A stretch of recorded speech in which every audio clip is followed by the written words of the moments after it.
un club de boxe. Ah bon? Oui, souvent c'est l'étonnement. Bonjour, je m'appelle Marie-Antoinette Beauchaton, j'ai 76 ans, je suis présidente de l'Académie fidésienne de boxe. Quand je vais aux assemblées générales, on est très peu, on doit être 2 ou 3, surtout tout Rhône-Alpes. J'ai été amenée au club tout simplement parce que mes fils ont décidé de faire de la boxe en 1992. J'ai remplacé la secrétaire qui était là jusqu'en 2016, où j'ai été élue à la présidence du club.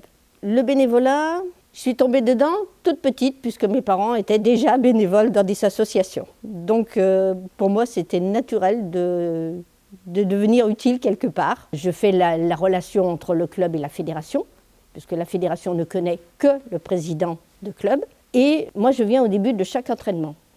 Je viens m'assurer que tout va bien, que l'entraîneur est là. Quand le cours est commencé, je m'en vais. Sauf en début d'année, il y a souvent des gens qui viennent voir, qui viennent faire des inscriptions. À ce moment-là, je reste tout le cours, à écouter l'entraîneur parler, tout ça, à regarder les entraînements. J'ai appris sur le tas, quoi. Non, ça n'a pas été difficile parce que, déjà, le milieu médical, à l'époque où moi j'ai fait le secrétariat médical, c'était quand même très masculin. En principe, il y avait déjà des femmes médecins, mais quand on disait qu'on voulait intégrer, on disait, oui, elle va faire secrétaire. On allait dire, médecin, c'est trop compliqué, voilà. Donc c'était un petit peu macho quand même. Quand j'ai fréquenté mon mari, il était avec des copains motards. Donc ça ne m'a pas gêné d'intégrer un club de boxe, puisque c'était aussi plus masculin que féminin. Je n'ai jamais eu à souffrir, parce que je n'ai jamais été ni rabaissée, ni rien, pas du tout. L'intégration s'est très bien faite. Quand je suis arrivée au club, il y avait quelques filles, il y en avait déjà, mais elles étaient peu nombreuses.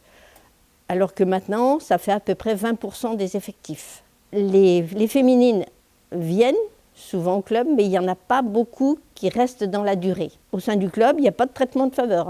On ne boxe pas entre filles, on boxe aussi avec les garçons. Je veux dire que chez moi, nous étions 4 filles et un garçon, mais mes parents nous ont élevés tous les 5 pareils. C'est-à-dire que tout le monde mettait la table, tout le monde faisait le ménage. Mon père nous avait appris à bricoler, à faire un peu d'électricité, faire du plâtre, de la peinture. Mon frère a appris à tricoter et à coudre. On était vraiment, déjà chez moi, il y avait l'égalité. Alors, il y a eu de gros progrès de fait, puisque autrefois, par exemple, dans les clubs de boxe purement anglaise, c'est-à-dire une boxe qu'avec les poings, autrefois, il n'y avait pas du tout de femmes. Que maintenant, il y en a et qui sont même championnes. Donc, je pense qu'il y a eu des gros efforts de fait. D'ailleurs, au niveau des fédérations, on nous demande de faciliter l'accès à ce sport. Je pense qu'actuellement, si une femme veut faire de la boxe, il n'y a pas de problème. Seulement, je pense que ce sont les femmes qui ne font peut-être pas la démarche. Il faut avoir du caractère, c'est sûr.